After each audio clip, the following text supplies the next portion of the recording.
Okay, so my mom got me this stainless steel stovetop juice steamer, and you put your fruit in it and the steam makes the juice from the fruit drip down, so you don't have to do the traditional jelly method where you cook the fruit, you put it in the jelly bag, you let it drip and squeeze it out, and it takes hours. This is supposed to make it much easier and less manual labor. So we'll see. Okay, this is the water basin, and you're supposed to put 3 quarts of water in here. Let's see if I can do this without spilling. It's not very deep, but it does hold the 3 quarts really well.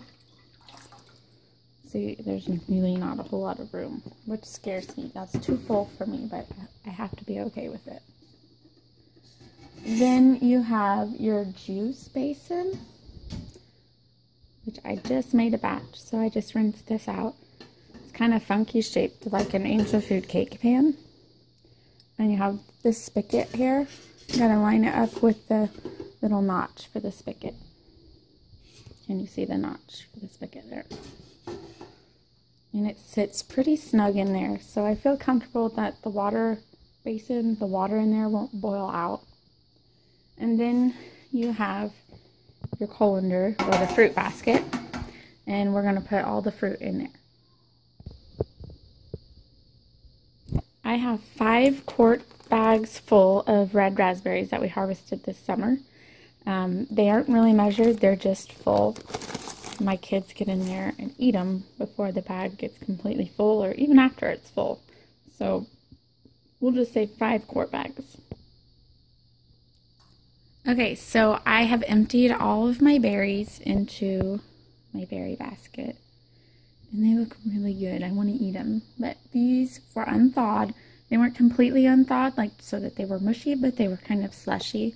I don't really like to work with mushy berries, so I know I'm not really working with them, but even dumping them out of the container can sometimes be a pain. So I turn my light back on, which makes it hard for you guys to see, but. So we're going to turn the stove on. Oh, I gotta put my lid on. I'm putting there's a steam hole in the lid, so I'm putting that towards the back so that it will vent into my fan. So turning my stove on high, and I do have my canning eye on my stove, or my canning burner on this eye, so that it works faster and holds the pot up a little bit higher. I forgot, I was going to show you that the fruit is about to this ring right here. So when we get done, you can see the difference of how much it cooks down. So keep that in the back of your mind. I'm also going to set my timer for 1 hour so that I know how long I've been cooking this. It said it might take an hour to get the first enough juice to drain, but it could take 2 to 3 hours per batch. So this way I have an idea of how long it's been in there. It's been about 15 minutes, so I'm going to check on my fruit. It's nice and steamy. The berries still look pretty good, and there's a little bit of ice on them still. And I can hear it bubbling, so I know that it's boiling. So it won't be too long before I get some juice. So I can't wait much longer. I want to see if there's any juice in there. So I'm going to lift up my fruit basket just a little bit, and it's dripping, so you can't just take it away, but I do have juice in there, actually quite a bit, so I'm going to set it back down, and I could hear it dripping too, and then I'll start to drain the juice. Go. Okay, so I'm going to drain the juice, and everything on this is hot, even this handle is hot too. So the container that you're going to put your juice in, keep in mind that the juice is hot, so your container will get hot. So I'm going to turn my handle slowly, and we've got juice coming out.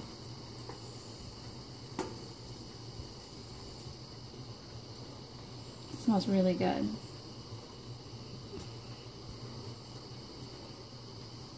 And this has been on for about 20 minutes, so I've already got quite a bit of juice in there coming out after 20 minutes. So you need to watch it, because if your juice overflows, you're going to have a big mess.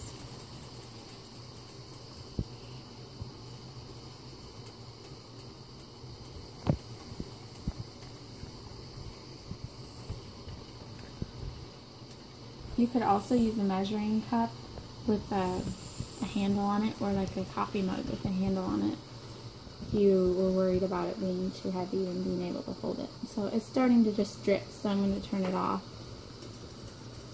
It's kind of clumsy with these big oven mitts. I don't have anything smaller. Make sure there's none dripping there. Okay, so I just finished my first batch, and off of the 5 quarts of berries, I got 2 3/4 quarts of juice. So that's a little over half, which is about right.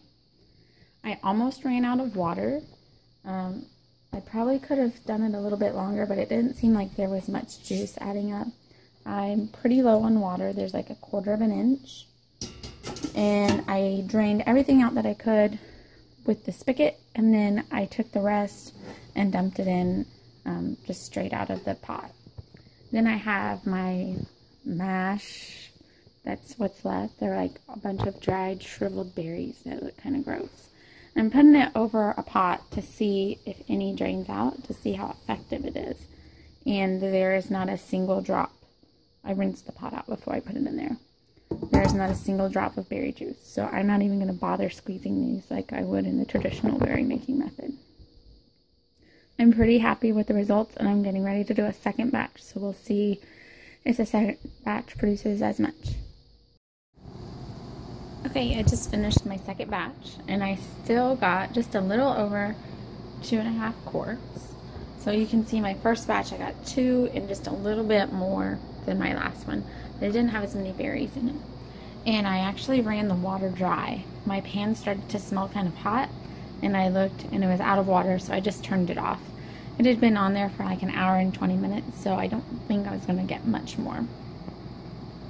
And if you notice, the juice gets darker and darker as it drains. So you can see what I mean. I pick these up and hold up to the light. This is the first jar, and it looks really clear. That's the first jar. The second jar is clear, but it's darker in color. And then the third jar looks a little more clear. But as they sit, they start to get darker in color and like almost cloud up. So that one's a little cloudier than the others. Just an observation. I don't think it means anything. This one is really dark. It was the second jar. And this over here is my third jar. It's pretty dark too. That was off my first batch. So I am adding 1 tablespoon of lemon juice to each of these jars, just to make sure they're acidic enough so when I do the hot water bath that they will seal and they will keep for a couple of months, because even though I didn't have to squeeze all the juice out of this, I don't want to waste my product, because I spent a lot of time picking these berries and getting thorns in my fingers. So here's what your pan looks like when you boil it dry. I drained all my juice out that I could, and then I just picked my pan up and dumped it out. And this is what's left. I have it draining to see if any drains out. And my first batch, I had like 2 tablespoons drain out. So I'm satisfied that this works way better than the traditional canning method of draining it out. And I have a third batch that I'm going to do today of black raspberries. So wish me luck.